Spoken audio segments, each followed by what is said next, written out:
de matemática, né, Ju? Feminista, que usa de muita empatia, sororidade e coragem e traduz em seus trabalhos ousadia, força, cuidado com o meio ambiente, além de traduzir as raízes do Brasil, pintando a mulher, o negro, os indígenas, nos dando voz e ouvidos. Ju Costa é um misto de pessoa, arte, criatividade e do sagrado feminino, no sentido mais amplo da palavra. Essa semana, compartilhando um de seus posts, o pessoal no Circo dos Soleils, eu adorei esse nome, Muito legal. comentou, né? Ju Costa é maravilhosa demais. Ju Costa é a garota rock and roll do Brasil. E cunhou a frase radical a ser livre. Ju, você concorda com o que eu falei a seu respeito, com essa apresentação? Faltou alguma coisa? Eu acho que é bem por aí. Acho que é bem por aí. Você acha que eu consegui te traduzir? Que nem você estava falando, tem muitas facetas, né? Muitas atuações, né? Sim, E aí, sim. Aí é isso, né? Uma apresentação, ela resumir, né? Sim, é difícil, é dificílimo, até porque vocês, os artistas estão em movimento o tempo todo, né? O artista ele não está parado, pintei essa tela, acabou, não. Já tem outras coisas, tem outros projetos e voa, assim, né? Não é que se movimenta, o artista ele voa, então é difícil mesmo acompanhar. É uma grande responsabilidade. Também, eu acho que isso é um ponto, inclusive, né? De ser artista, né? Tá, então fala disso, da responsabilidade do artista. Porque eu acho que não é todo artista que tem consciência dessa responsabilidade. Fala disso. Então, eu acho que é isso, né? Quando a gente vai falar de artista e fala, por exemplo, em uma área como engenharia, ou outras áreas que são técnicas, mas se você não tiver o senso criativo, você não cria nada. Você é um mero executor, às vezes um bom técnico. Ou um calculador, né? O cara que fica lá calculando aí que o roteiro não usa, mas o que ele faz para como ele aplica isso? E isso também está na arte, né? Porque, na verdade, você usar as ferramentas de arte, você pode também ser só um técnico. Mas o que você faz com isso? Né? E aí eu acho que entra essa percepção, né? Da responsabilidade, né? Com a comunicação. Porque você é um comunicador, de certa forma, né? E é isso. E tem gente que se confunde no personagem e às vezes se torna uma celebridade, né? E às vezes não é um artista, não é uma pessoa que vai cutucar pessoas, né? Exato, né? Que leva para uma reflexão, que tem engajamento, mas engajamento quanto pessoa, né? Com assuntos de relevância, né? Eu concordo que o artista ele tem um papel maior, assim como todos os profissionais, mas o artista principalmente, na minha opinião. Então, a gente não pode perder o fio da meada disso, senão você se torna só um executor, só um técnico também. Você fala, mexe com tinta, toca um instrumento, mas é um técnico, né? Uma pessoa tecnicamente muito boa, né? E às vezes vai ser uma celebridade, mas não é. Né? O que ele comunica, né? Exato, o que ele comunica, aonde ele quer chegar, né? O que ele quer atingir, né? Sim. Com certeza. É por aí. Ju, nas redes eu peguei um trabalho seu, uma parede, né? E que tinha uma frase assim, na verdade duas frases, a primeira da Angela Davis, né? Radical é se encontrar em suas raízes, que eu acho que isso está muito presente no seu trabalho, né? E um contraposto a essa frase, que é a sua frase, que radical é ser livre, né? E aí eu quero que você fale tanto dessa sua relação com as raízes, que você teve uma exposição, né? Exposição Raízes. E quero que você fale dessa liberdade que você cunhou nessa frase. Então, eu acho que é isso. Antes de mais nada, muitas referências, né? Estudo, que nem você falou, escuta.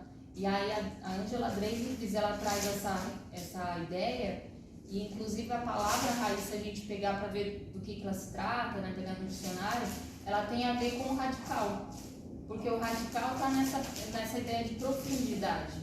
De onde você está tirando as suas coisas para você fazer o que você faz.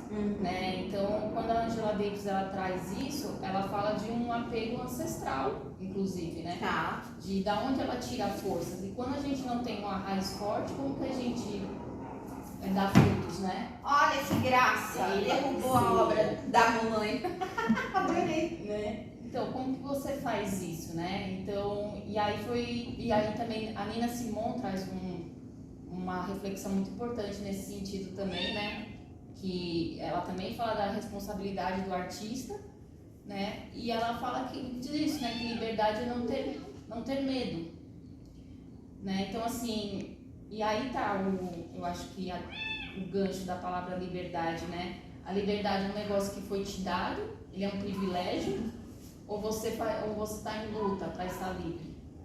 Então é sobre isso, né? A frase radical é ser livre está nesse sentido, né? Sim, porque eu acho que a liberdade ela pode ter várias faces, né? O povo preto, a raça negra, teve que lutar por sua liberdade. Não né? foi dada. Não foi dada, exato. E você acha que hoje as mulheres, a gente tentar extrapolar isso para o mundo das mulheres, porque, né, como eu falei, tem muitas camadas também, Sim. né? Se a gente extrapolar da questão racial para a questão de gênero, você acha que as mulheres estão em busca dessa liberdade ou que nós estamos aquém a isso? Então, eu acho que o sistema, ele faz muita confusão na nossa cabeça de que somos livres. De que somos livres, né? Porque, na verdade, quando há um processo de luta, de resistência, o sistema ele precisa abstrair isso, para não entrar em conflito. Então, ele finge que aceita, mas também transforma aquela aceitação numa outra referência. Então, ele fica trazendo referências que, na verdade, vai mudar a história do apagamento, da apropriação, de subjugar. Então, é isso, eu entendo que há um movimento, existe esse movimento de resistência, de luta, mas a gente precisa se manter sempre muito atento, né? Muito atenta, porque o sistema está sempre tentando driblar, né? Com o que está sendo dado como liberdade e as mulheres estão achando que está tudo ok, né? Eu acho que não existe clareza ainda, né? Da liberdade feminina. Eu acho. Para um geral, para um sistema geral, não tem. Mas aí é isso, quais são as referências, né? Aí entra de novo nessa questão, de novo histórica. O que a gente está estudando, o que a gente está lendo para ter essas referências, né? E aí, às vezes, eu entro nessa com alunos, inclusive, dando aula, né? Perguntando, quem que vocês conhecem? Vocês conhecem a Anitta? Conheço. E Nina Simone, você conhece? Não conhece. Então, assim, o problema não é ter essas várias vertentes, mas existe um processo de apagamento, de conhecimento estratégico. Você conhecer Nina Simone, né? Outras referências, né? Leila Gonzalez, Tuíra, tem muitas referências que a gente entende de resistência e às vezes as pessoas não vão chegar nessas referências, né? E aí, como você fala de liberdade?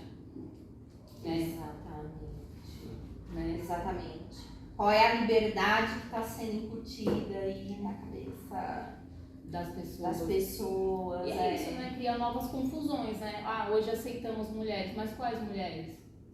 Elas estão de que jeito? Né? Então, é um processo de deturpar mesmo, né? Gerar novas formas de apagamento. Sim, é muito sério isso. E muito profundo, né?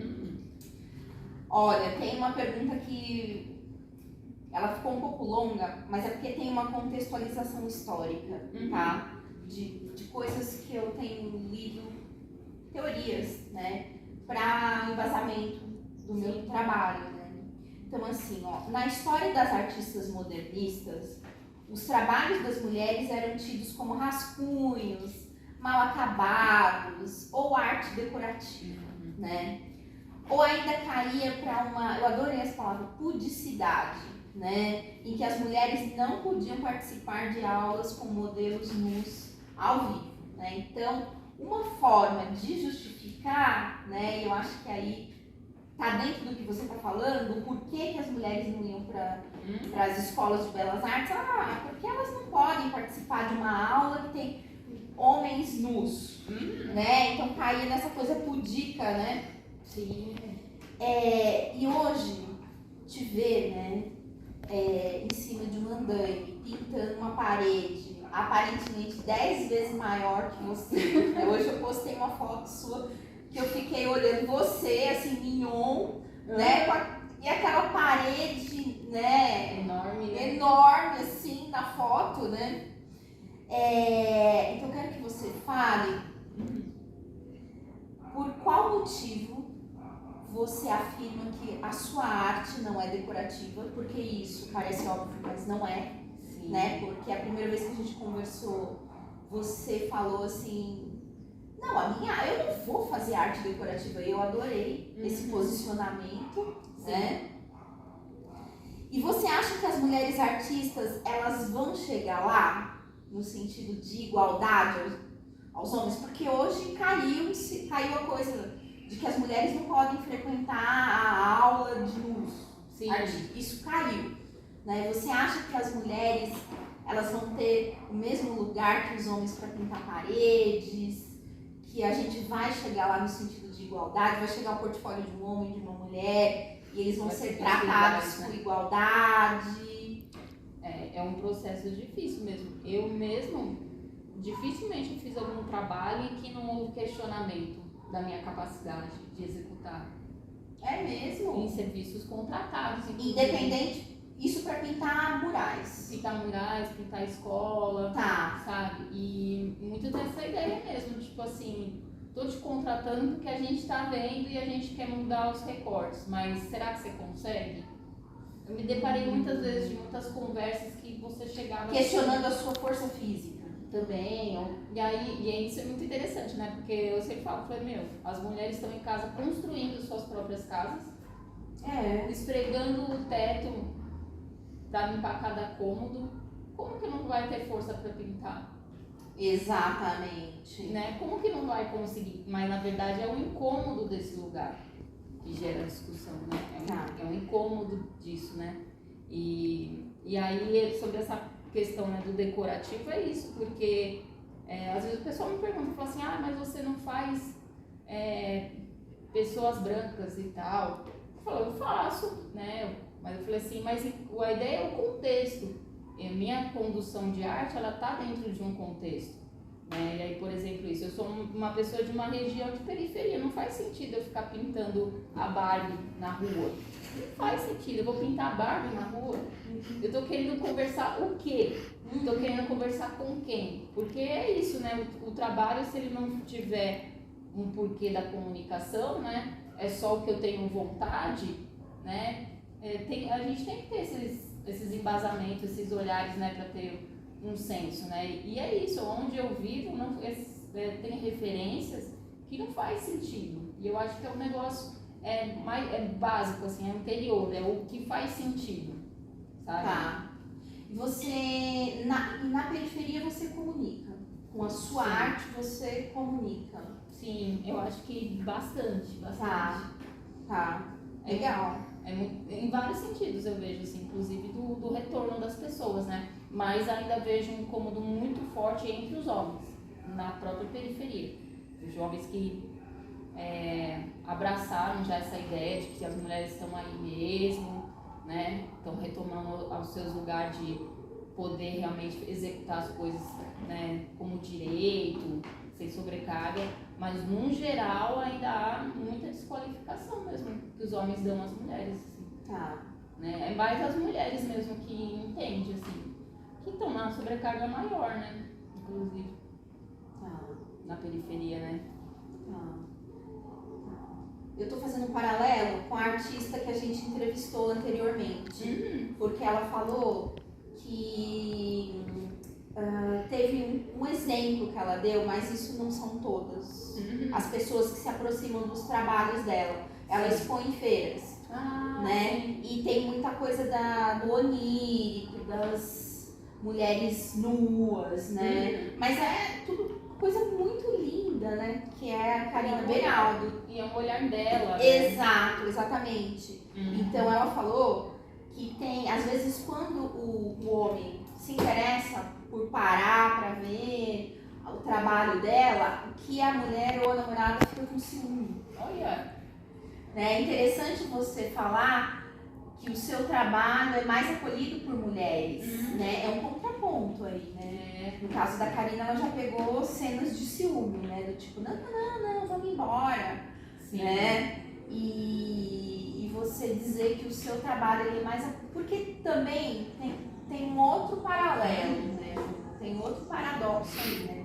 Que as mulheres ainda não são unidas, né? Porque no dia que a gente for unida de fato, de verdade, acabou pro sistema. Ah, com certeza, com certeza.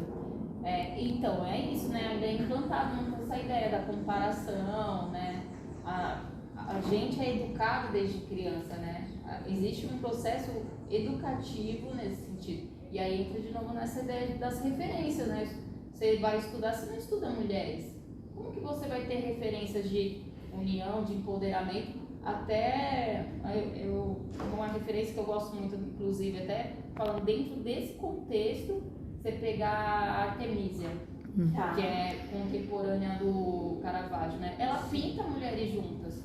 Ela pinta mulheres que estão andando juntas, né? E eu acho isso incrível. Mas eu entendo que também tem muito uma construção religiosa europeia, né, que esse formato patriarcal de lá, que fez um processo de extermínio muito eficiente, sim, de matar mulheres livres, né, queimando mulheres, né, queimando mulheres.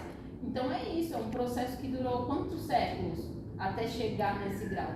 Porque aí que eu acho que é a ideia do contraponto. Quando você pega outras sociedades que vivem de forma mais equilibrada, que inclusive são combatidas pelo sistema, você não vê esse problema. As mulheres são unidas, porque faz sentido, né? Então é um processo educativo feito também na repressão de forma histórica, né? Não é uma coisa que a gente vai solucionar tão simples assim. E na história da cultura existem as permanências, né? São séculos para que as pessoas elas fiquem ouvindo, não, é diferente, né? Olha aqui, o que eu tô pintando. Leva tempo para as pessoas de fato pararem para olhar e se conscientizarem, né? E aí vai pela persistência, né? Porque entra de novo naquela ideia. Se eu pintar o que é o mais óbvio, as pessoas já logo veem num olhar de admiração, né? Bem entre parênteses, assim. Mas é porque um olhar é algo que as pessoas estão condicionadas a querer olhar. Quando ela vê algo que te tira da zona de conforto, né, ela só vai assimilar se você for persistente. E eu acho que aí é que está a ideia da arte mesmo, né? A teimosia, né? Com a sua ideia, né? Quando você traz um olhar diferente mesmo. Você trazer um olhar convencional, você vai ficar confortável, né? Nas vistas. E é isso, é um processo muito longo, né? Mas eu acho que por isso que eu acho que eu pinto muito esses recortes, né? De outras culturas, de várias culturas, né? De culturas indígenas, de culturas africanas, né? Com essa base. Porque a gente tem muito próximo, principalmente em questão de território, né? O continente que a gente vive. De ter essas boas referências perto. Eu não sei se tem boas referências na Europa, mas eu também estou muito longe de lá. Mas aqui eu tenho referências excelentes, muito próximo. De um modelo melhor de sociedade, de um modelo melhor de sustentabilidade, de um modelo melhor de educação de crianças. Então, eu acho que está muito nesse sentido, né? E é isso, na ideia de escutar, de aprender, estar nesse processo de aprendizado, e isso fazer sentido para o que você cria, né?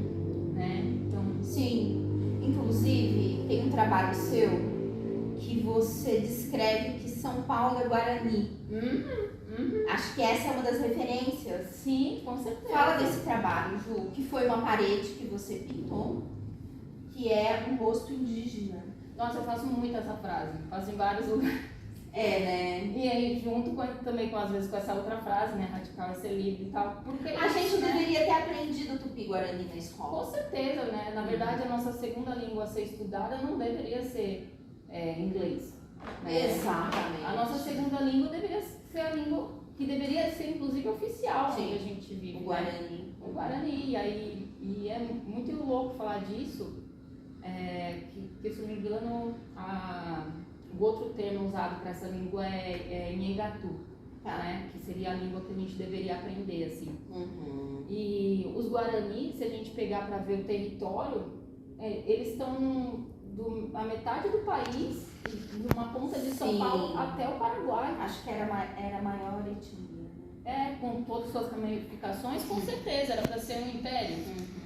Sim. E aí é muito louco quando a gente começa a prestar atenção, né, ver dados, tudo, como é violento sobre esses povos, né, e essas comunidades, né, sobre Mato Grosso, Rio Grande do Sul. E é muito evidente uma violência muito severa. E para mim isso é estratégico, porque se não há uma violência nesse grau, é o povo desse território inteiro. Era para ser um império. Então é muito nesse lugar mesmo assim, da reflexão, que assim, nós aqui somos visitantes, né? Chegamos depois e tudo. A gente está num território que a gente está alheio, assim, balão. Né? Então tem que ficar. Eu acho que é uma cutucada importante, né? Porque até então, eu não sei a sua geração, mas a minha geração aprendeu que o Brasil foi descoberto. Então, o Brasil foi invadido. Isso, eu ainda peguei essa fase estudando também, de tipo assim, falar como se não existisse mais, de uma forma folclórica, né? E é isso, né? Se você não vai um pouco mais atrás das informações, né? Você não ia saber que é mentira, né? Que você está estudando tá errado. Sim.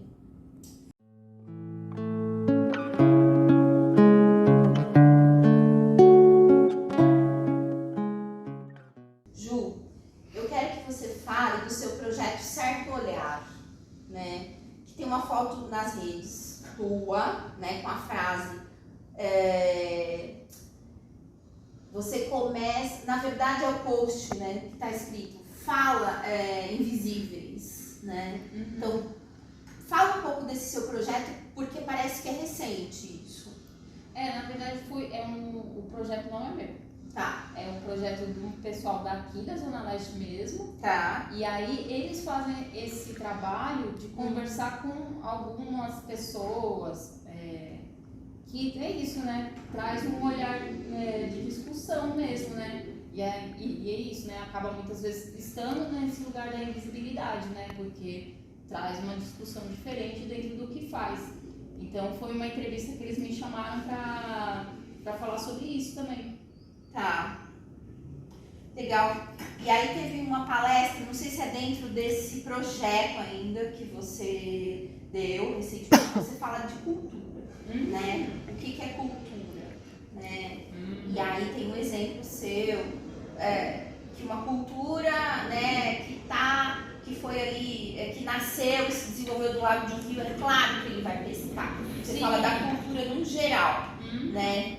E eu queria que você falasse dessa cultura, na verdade a gente já falou um pouco do patriarcado, que maquia ou invisibiliza as culturas? Sim, então, esse caso foi bem isso, né, que tipo, como que você descreve certas atividades de certas sociedades, né? É muito assim, como aquela pessoa que vai falar conta aquela história, né? E aí, aquele dia eu falei sobre isso, né, de, tipo assim, você vai falar sempre reduzindo, né, ou simplificando, que é isso, qualquer pessoa que mora perto de rio vai pescar.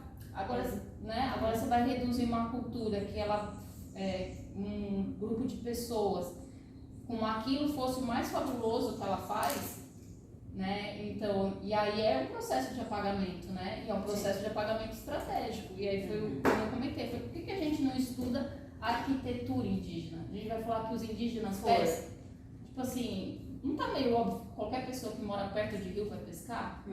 Isso é óbvio, em qualquer cultura, em qualquer época do mundo. Sim. né? Tipo assim, tem alimento no rio, eu vou pescar.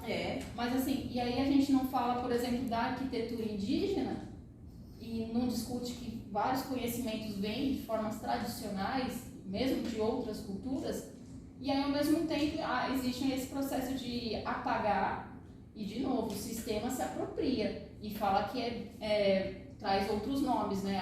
Bioconstrução. Quem vive de bioconstrução?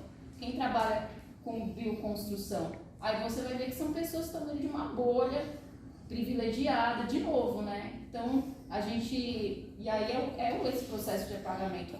E aí quem está contando a história, está contando o que sobre essas histórias?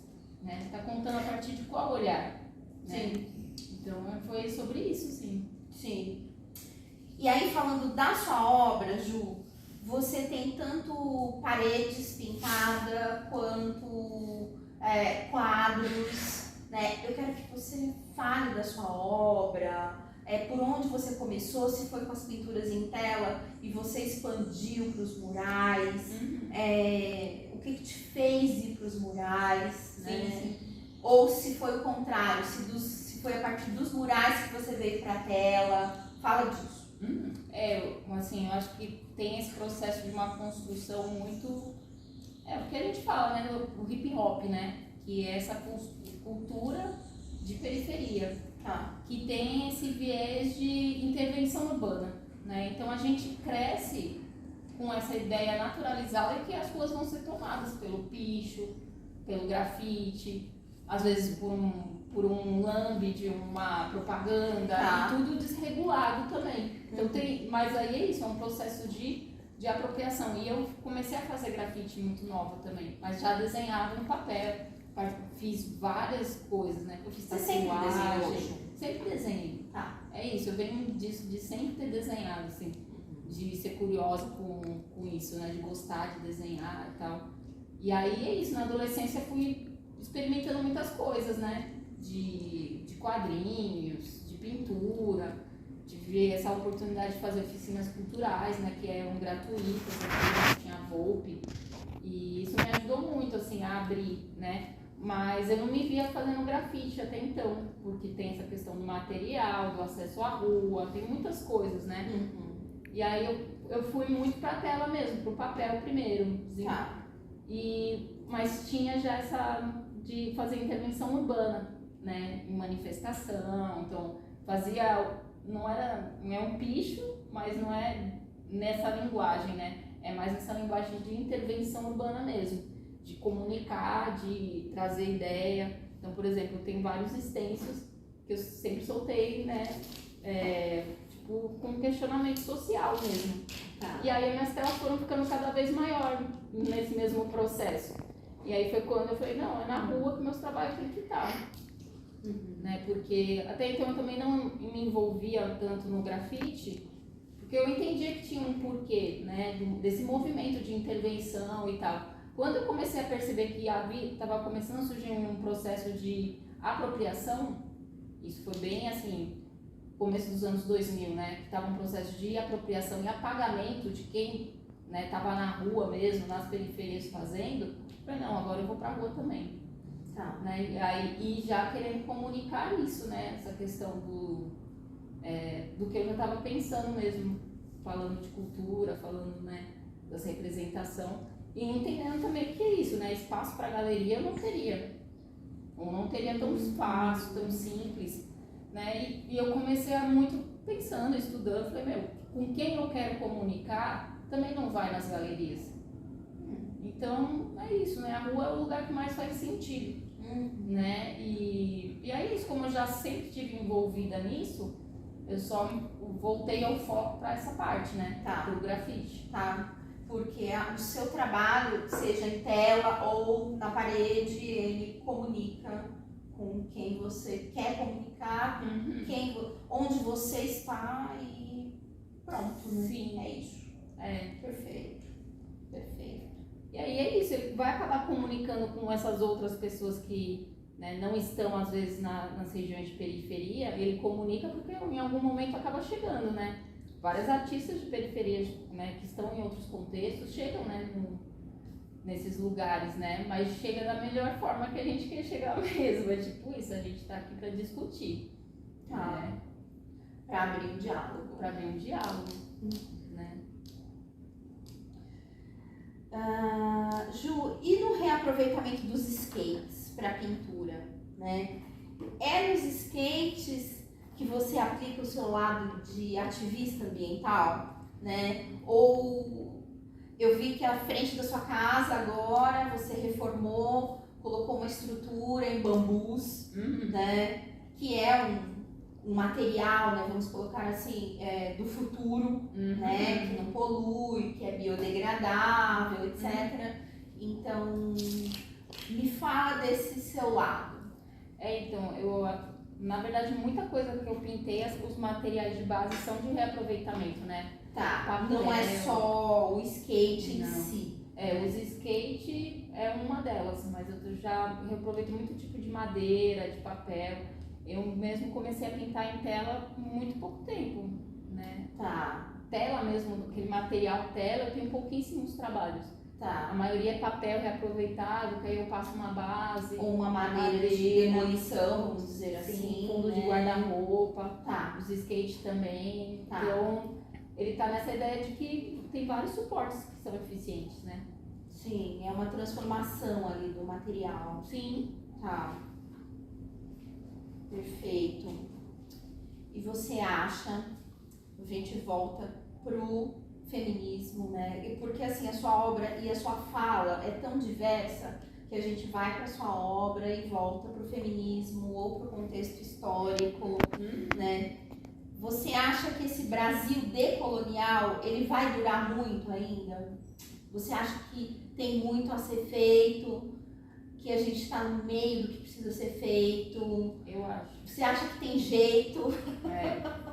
Eu acho que o triste é que, no geral, as pessoas aprendem pela dor. Tá, porque, é verdade. Né? Porque, para pensar, hoje em dia a gente tem informação de tudo.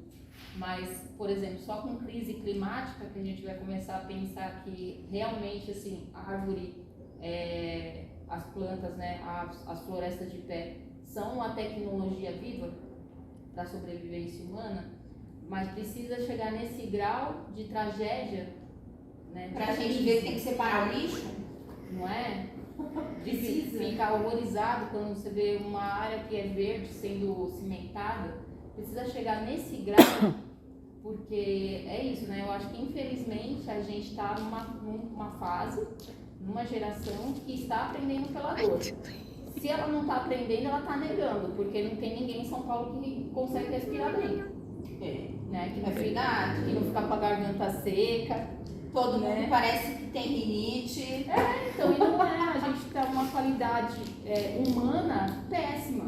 Né? Os alimentos ultraprocessados. Sim, então assim, como que a gente vai achar que isso está normal, né? Então, eu acredito que as pessoas estão se conscientizando mais, né? E acredito muito nessa força de resistência que pessoas que discutem isso, alinhadas com os povos tradicionais indígenas, que sempre falaram disso, que são imprescindíveis, e entra naquela frase que eu acho bem legal, que tem sido falada: o futuro é ancestral.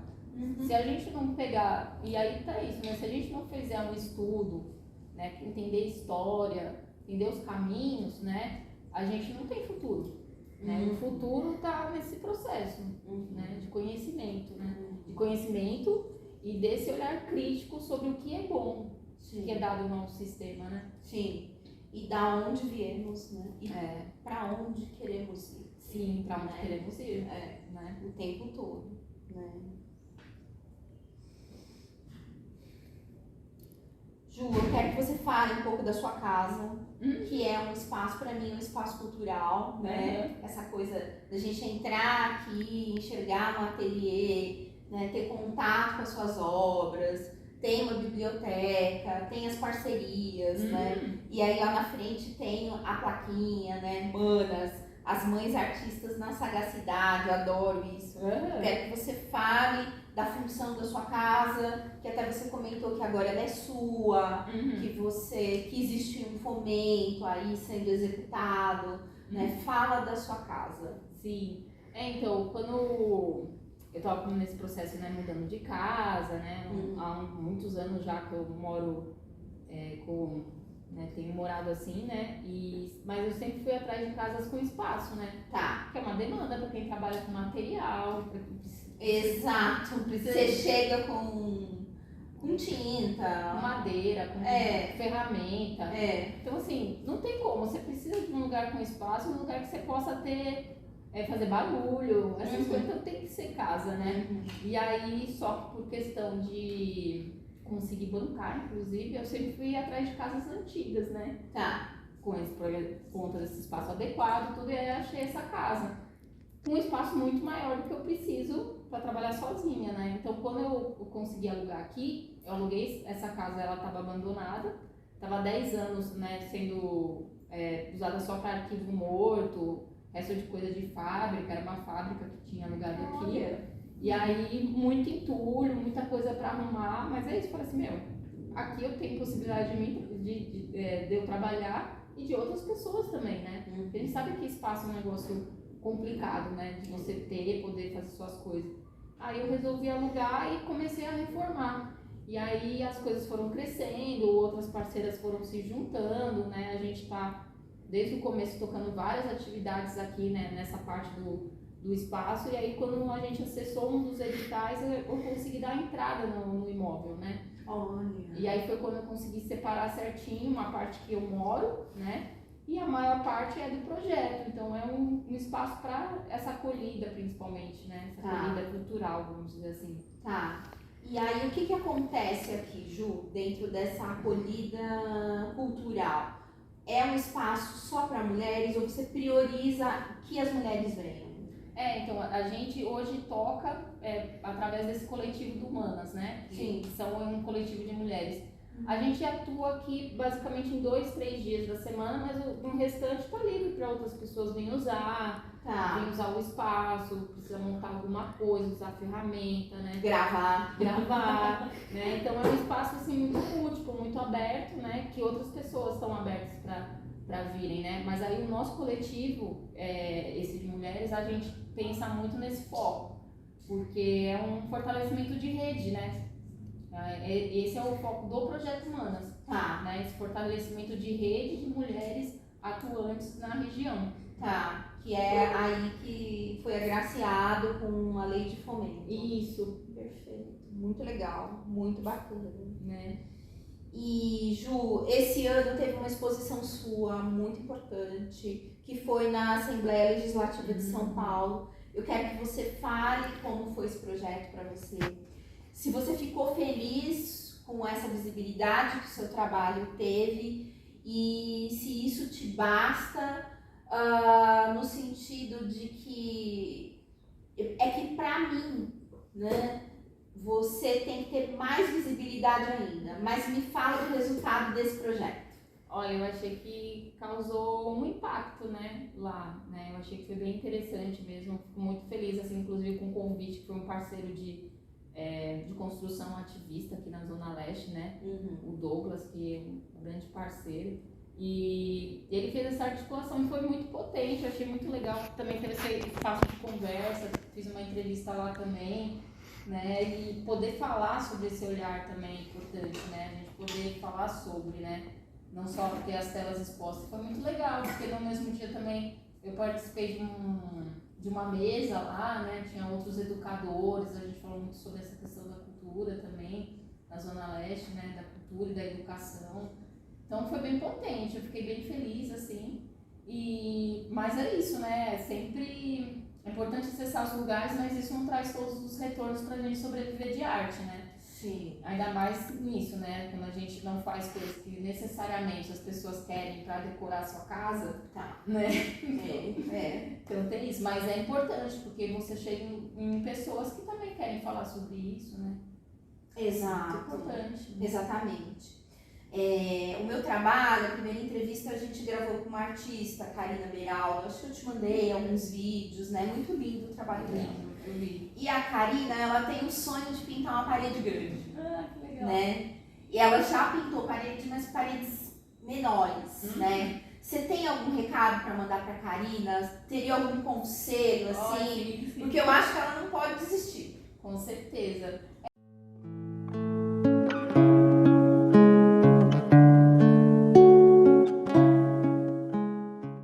Então, eu acho que o trabalho grande, ele já entra nessa ideia de ter estrutura, né? Tá. Né? Ela ter a estrutura de construir o andaime, é isso? Ou de ter os contatos, saber Tá. onde ela aluga, com quem que ela pode conversar, quem sabe montar, né? Tá. E também ter esse desenrolar de estar em cima de um equipamento, né? Né? Que tem isso também. Mas aí eu acho que é muito louco, né? Como a área de exatas me ajudou muito a se estruturar nesse sentido, sabe? Muito, assim.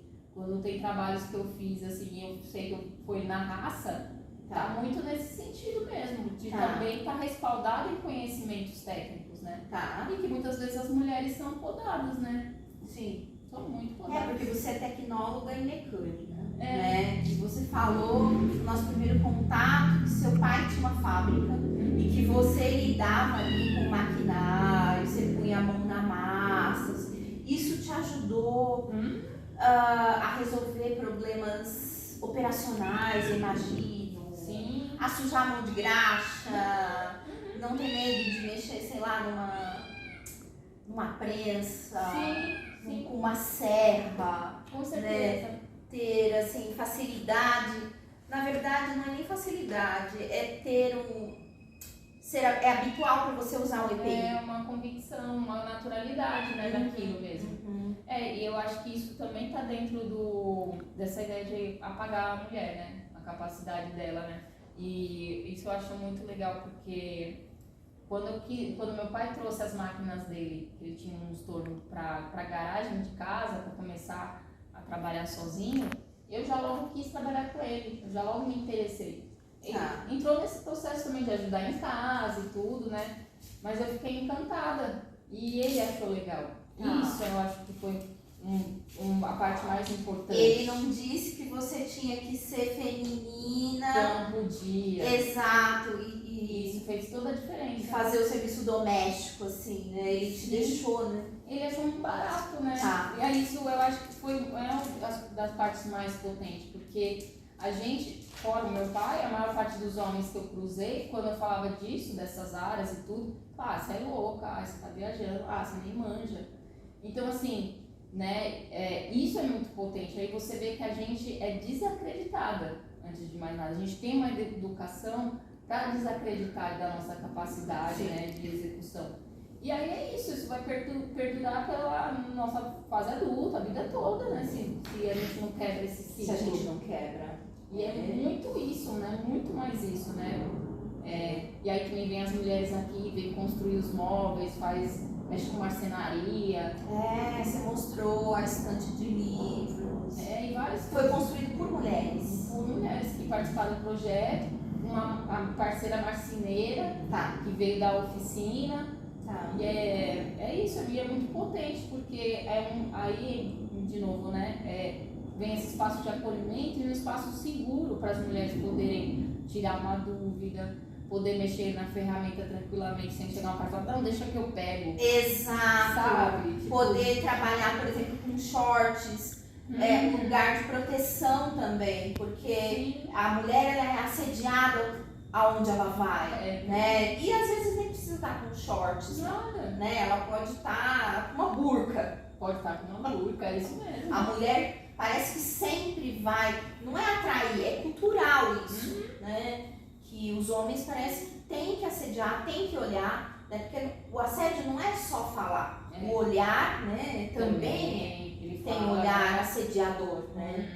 Então, e a mulher poder trabalhar com marcenaria sem ouvir piadinha. Então, é sobre isso. Eu mesmo venho da indústria, trabalhei muitos anos na indústria e eu vi muita coisa. Tipo assim, talvez hoje, mais velha, eu não teria paciência para ouvir a metade do que eu ouvi, sabe? E ainda retrucando, né? Mas é isso, é muito violento. E é pra fazer a gente desistir mesmo, né?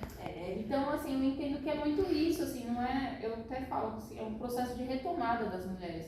Não é que as mulheres estão aprendendo algo novo. é uma retomada, porque na verdade o processo sempre foi o contrário, a gente é educada a desacreditar de nós mesmas, né? Sim, sim. E se enquadrar ali, né? No conceito cultural de feminilidade. Nossa, demais, demais. Ju, pra finalizar, tá uma delícia. Existe uma frase célebre da Simone de Beauvoir, que a gente estava falando, né? Que diz que não se nasce mulher, que torna-se mulher. Você concorda com isso, com esse axioma, né? Vamos dizer assim. E como foi o seu processo de tornar-se uma mulher artista? Olha, eu acho que então, é legal porque ela traz uma reflexão, né? Não é uma palavra, uma frase fechada, é uma reflexão fechada. E aí eu acho que está muito dentro dessa frase radical é ser livre, inclusive. Né? O se descobrir mulher está muito nesse sentido. Em que momento eu posso ter autonomia de ser quem eu sou de verdade? Né? Independente da luta que for isso. Então eu acho que faz muito sentido essa frase dela. Porque a gente, enquanto uma sociedade machista, a gente não é permitido se descobrir mulher, né? Vivenciar isso tranquilamente. Exato, tranquilamente não. Né? A gente já é criado moldada. E moldada, né? Então você vai usar roupa rosa, né? Você vai brincar com a boneca, né? A menina, se chutar a bola e gostar de brincar com o carrinho, já vão tirar isso dela. Sim, nossa, até isso, fiquei surpresa, fiquei sabendo há pouco tempo que o futebol foi proibido anos das mulheres jogar. E aí você vê como a gente fala pouco dessas coisas, e aí quando as mulheres começam a jogar bola, como elas são ridicularizadas. Tratadas e ganham muito menos. Então, assim, é esse processo de a gente não tem o direito de ser mulher, né? Então a gente, em algum momento, que a gente possa ter essa oportunidade de se descobrir, né? Exato, exatamente. E a coisa do... de ser o que somos naturalmente e sermos aceitas como somos. Sim. Né? E não que a gente tenha que se moldar, ser enquadrada, né? Num determinado tipo de roupa, num determinado tipo de cabelo, na heteronormatividade, né? Que isso parece que vai garantir a nossa felicidade, a nossa aceitação perante a sociedade, né? E ter a profissão, enfermeira, adequada, exatamente, né? Que parece que é ou ser enfermeira ou ser a professora, exatamente, né? A mulher, ela não pode ser analista de sistemas, ela não pode ser engenheira, ela não pode pintar aparelho, pode. E aí é louco, né? Que a gente pega pra pensar a história, tipo assim, quem que vai conseguir conduzir que um recém-nascido criar condições para aquele ser nascer? Aliás, quem cria condições para aquele ser nascer ancestralmente? Né? São mulheres, é a mulher que vai pensar uma estrutura de um lugar seguro, ela que vai ter essas ideias, tá nela nisso. Então, quando a gente fala que teve que vir um homem para resolver isso pra gente, isso é um apagamento, é certeza. É um apagamento. E é certeza que é apropriação, que eles aprenderam com nós e tiraram isso de nós.